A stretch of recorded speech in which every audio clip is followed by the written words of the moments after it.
No, there's always something else. It's like people when they learn a new language, they're like, yeah, I've mastered this. It's like, no, you haven't. Because there's certain, in languages, it's so, one of the most interesting things is when they don't have words for certain things, or they have words that exist outside of our vocabulary, and when there's different things that actually they go, no, that's like the English version of this, but it is not that. And unless you were born in this generation and culture, you don't have access to it. So like even in that, when people learn more about linguistics and language, they learn, fuck, I still don't know this stuff, and I'll never know this stuff in a sense.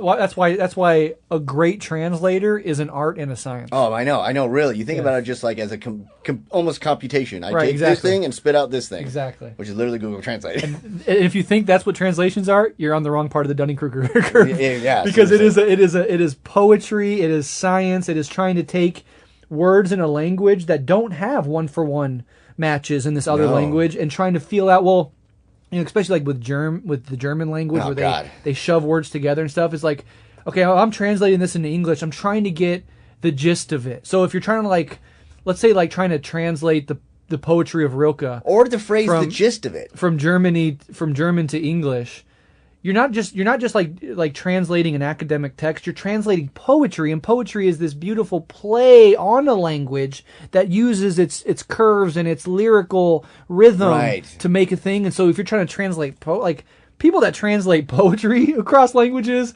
I mean, my God, or even philosophy, because philosophy is so specific. You're using a fucking syllable in this place to try to articulate a very specific concept. So to translate that to a different language is so fucking unfathomably difficult. Just think about this one thing in terms of poetry, because I know exactly. You could say like, oh yeah, because there's syllables and stuff like that. It goes even beyond that. Because I've thought about this a lot, because I've read poetry that's translated, and I was like, And how many languages do you speak? I speak money, baby. Hell yeah, dude. That's two. I barely speak English. Go ahead. Speak my love language. I got a couple of those. Dude, can I throw those in there? No. Okay, but the idea, like, so for instance, if you're writing poetry and you have the way, like I do this a lot, where you use the structure of the sentence where it'll go on, and it's just like, and he never knew what was going to become his, and then you have a space, so it takes this pause, and you go, death.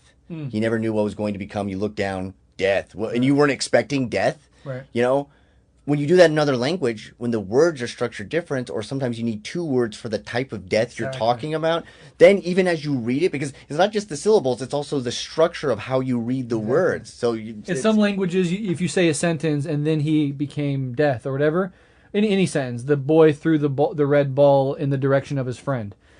The words are put in different parts of the sentence if you translate to Spanish or a different thing. Yeah. So like the word death might come two-thirds or one-third through the sentence instead of the very end. So how do you make that point hit? That's what I thought when I've read this stuff. I was just like, because to be honest, I was like, I don't, this is, I mean, I understand, because I'm dumb, that much smart people say how great this is. But at the same time, I realize, and very smart people will then say this too, it's just like, you're not getting the full effect. This is kind of the best we can do. Because again, yes, what if death is supposed to be that like real punchline to it, so to speak? But the only way in that language is that it's 2/3 in, and you can't do. You'll be gibberish if you don't. Exactly. So then you can never have that punchline, which really made that poem powerful. Yes, or you figure out a way to make a punchline that is commensurate in that language as it would be in ours. It might not be that exact word, and then that's where the translation becomes so difficult and becomes an art and a science. Like I want to retain the thrust of the meaning, and I want to try to encapsulate the punchline of this sentence. But the sentence structure is different, that the word that's going to serve as the punchline has to be different. Yeah. And so how do I construct this line? Yeah, people talk about things like syllables, and I'm like, dude, that's like almost, if you can consider, that's like the easy part. You talk about structure, and you talk about meaning combined. By the way, that's the thing about poetry. All of these things are combined into, at least good poetry, it combines all of them once. It combines the way you read it, the way it looks, what the meaning is, the play on words, the words that came before it. And so when all that's just like, bleh, you're just like, fuck it, we'll just do it one for one. An infinitely dense singularity of language.